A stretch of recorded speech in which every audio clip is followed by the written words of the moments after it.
L'être humain contribue grandement à l'accumulation du dioxyde de carbone dans l'atmosphère.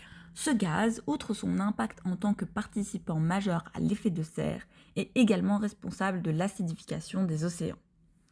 En effet, on constate que l'absorption du dioxyde de carbone atmosphérique diminue le pH de l'eau par formation d'acide carbonique, ce dernier pouvant se dissocier par la suite en ion H+, et en bicarbonate. L'ion H+ réagit avec un ion carbonate pour former davantage d'hydrogénocarbonate, donc l'ion HCO3-, diminuant ainsi la concentration en ion carbonate dans l'eau. Les conséquences liées à cela sont nombreuses et menacent la vie marine.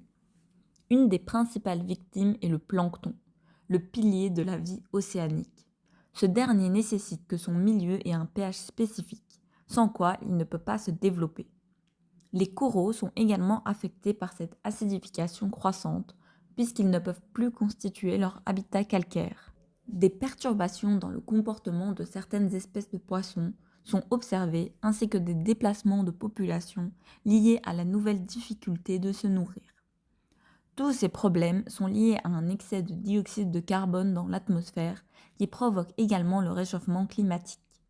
Une diminution des émissions de CO2 est donc la solution la plus envisageable. Afin de démontrer l'influence du dioxyde de carbone sur le pH de l'eau, il est intéressant d'utiliser le jus de chou rouge.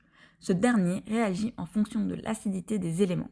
Il change de couleur en réponse à l'acidité ou à l'alcalinité de l'environnement. Le jus de chou rouge peut ainsi servir d'indicateur de pH naturel.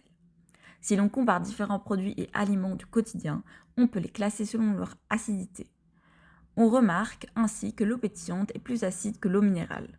Rappelons que l'eau pétillante contient du dioxyde de carbone dissous, ce qui peut donner un indice sur l'impact de ce gaz sur l'acidité.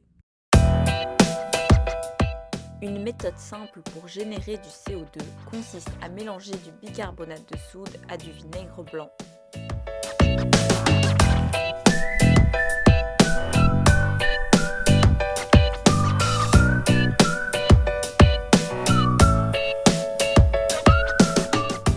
En réalisant cette réaction au-dessus d'un récipient contenant de l'eau ainsi qu'un indicateur qui change de couleur en fonction de l'acidité, on peut observer grossièrement ce qui se produit à la surface des océans.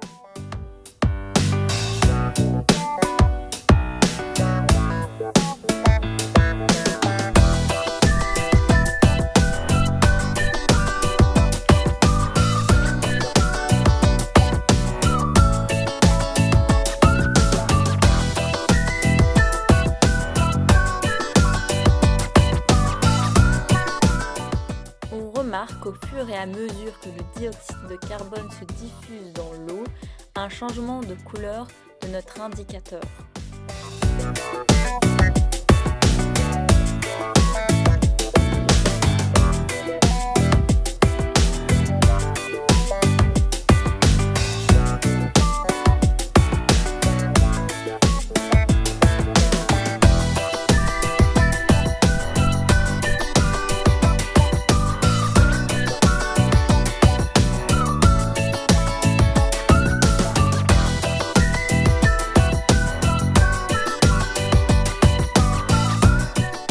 L'expérience peut également être reproduite à l'aide du jus de chou rouge.